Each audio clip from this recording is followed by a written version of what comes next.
Hey everybody. I figured in our little bubble, most of us are on the same page about this upcoming election. But then I decided I don't want to take that chance. So here I am talking to you. Thanks for listening. If you want to get a hold of me to talk about any of this, especially if you disagree, please do. So in this video, I want to tell you why this election is important to me. I want to make an ask. And then I've doctored up this classic video clip about an epic battle. To me, really captures this moment. All told, this will take about 12 minutes. Now, research says very few people are undecided about this election at this point. You may have decided based on strong beliefs you hold about racial justice, about climate change, about healthcare or the economy. You may be deciding based on the character of the leadership that you want to see in our national White House. You may be deciding based on cultural or religious beliefs. From what I see, there's such a stark difference that it's easy to compare and contrast Joe Biden and Donald Trump. I will assume that you can look at the issues that are important to you, and for the vast majority of us, the choice is incredibly clear. 10 minutes with me is not going to change your mind. So if you're open to talking about your support for Donald Trump or about the challenges you're facing as you decide, reach out. I'd love to hear from you. If you're undecided about whether you're going to vote, I'm hoping to sway you in the next few minutes. This election for me is not about whether Joe Biden will be a better leader during a pandemic or will champion programs that are more racially just than Donald Trump, though I think he would. It's about my bigger hope that a different world is possible. A world that's not defined primarily by hate, disrespect, division, greed, cynicism, cheating, corruption. These are all characteristics that reside within each of us. They have and will always, I believe, be with us. But whether and to what degree we come from this place within ourselves or from that place that's defined by humanity, mutual respect, fairness, kindness, integrity, and a shared responsibility for one another and for the planet. That's really what this election's about. Here are some important details. The Electoral College disadvantages Democrats. Each state has electors equal to its number of its representatives and senators. While the number of representatives is based on population, each state has 2 senators, whether that's the biggest state of California, which is overwhelmingly Democratic, or the tiny state of Wyoming, which is overwhelmingly Republican. So today, neither the Senate nor the Electoral College represents the views of a majority of American voters. Gerrymandering disadvantages Democrats. After the 2016 election, the AP scrutinized the outcomes of all the House races in the United States and about 4,700 seats up for a state election.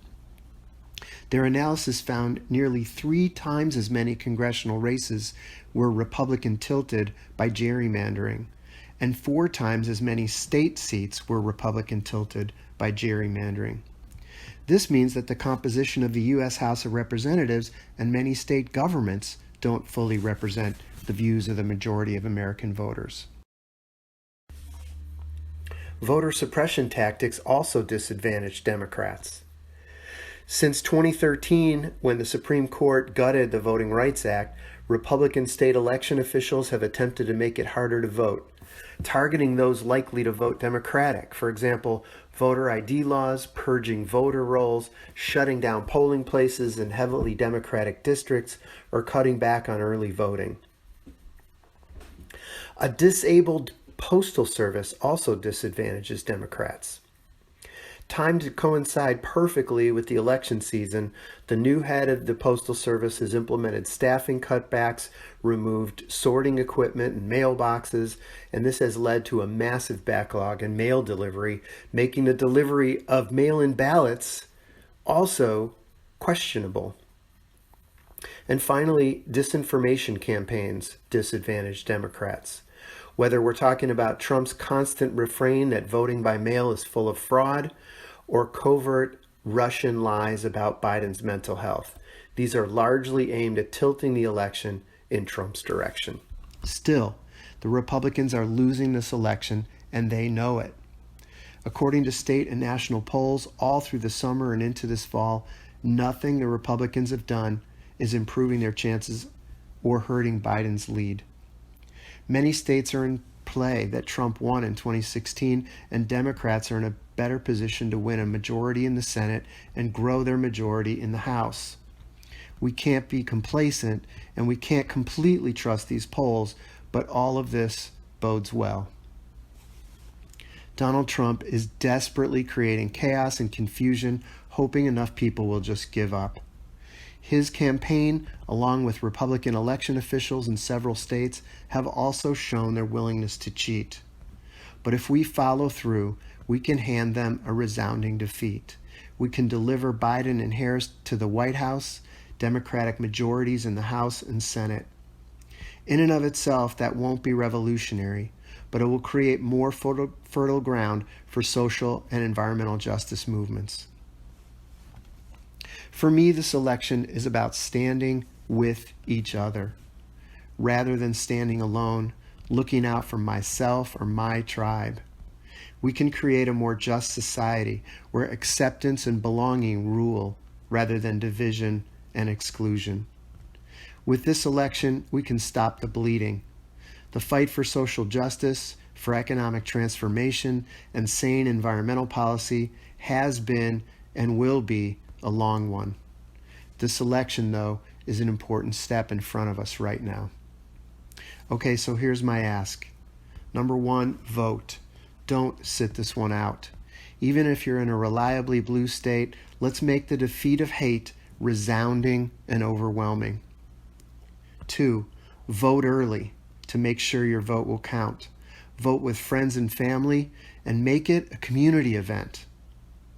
Follow through, too, to make sure your vote has been counted.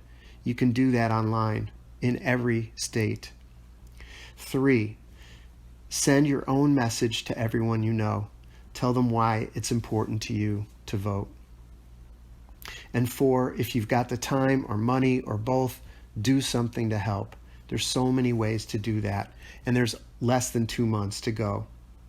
This is really up to us.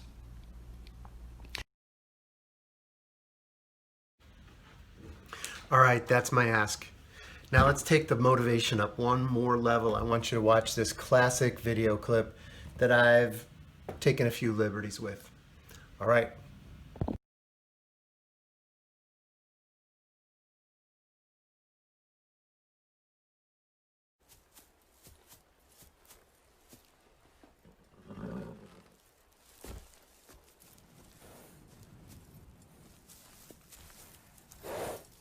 What are you doing here, Frick?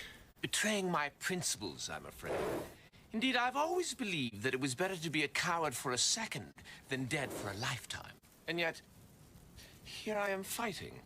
Fighting on the side of right, which is worse. And Mab? As a matter of fact, I gave in my notice. If you're going after her, Master Merlin, you'll need help.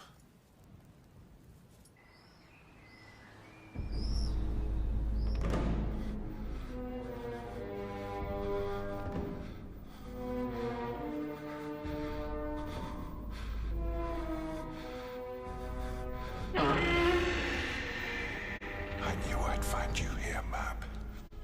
You've come to see my final triumph. I've come to see your final defeat. You always were, dreamer Merlin. Let me see. You've lost Arthur. The battle. Your one true love. The battle isn't over yet, Mab. You can't win. She's weak and just She's not what we have to do. Why are you consulting with that traitor? Madam, after all my years of faithful service, I mean, that's rather harsh. Not as harsh as I'm going to be. Sorry, can't stay.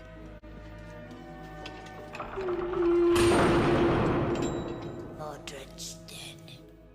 So we both have nothing to lose. The battle's just between you and me, Mab.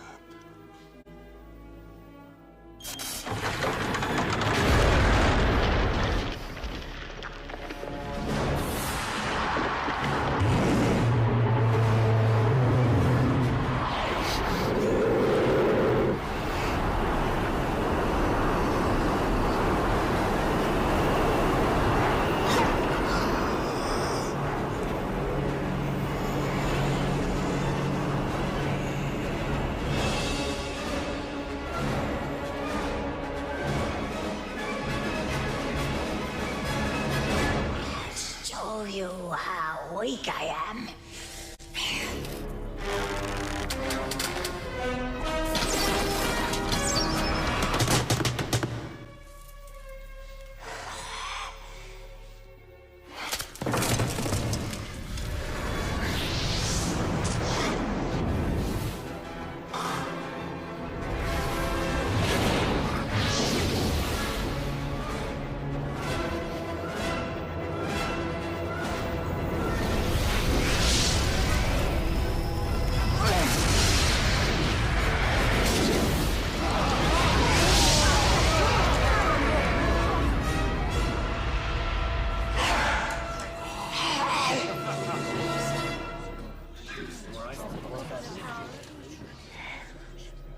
My strength may be failing, Merlin, but I can still deal with these poor humans.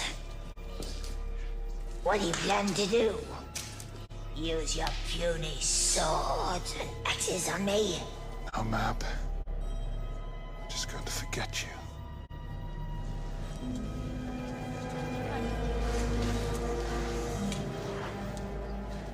Merlin? What are you doing? You can't fight us or frighten us. You're just not important enough anymore. We forget you, Queen Mab. Go join your sister in the lake and be forgotten. Look at me. Look at me!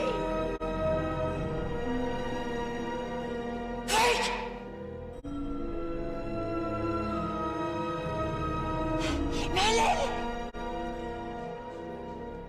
Merlin!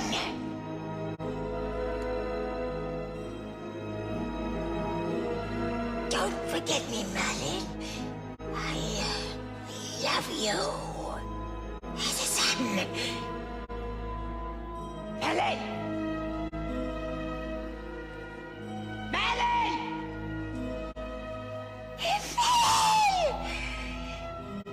I had won. I was trying to smile, but it was the smile of desolation. Inside, I felt only the pity and the terror and the waste of it all.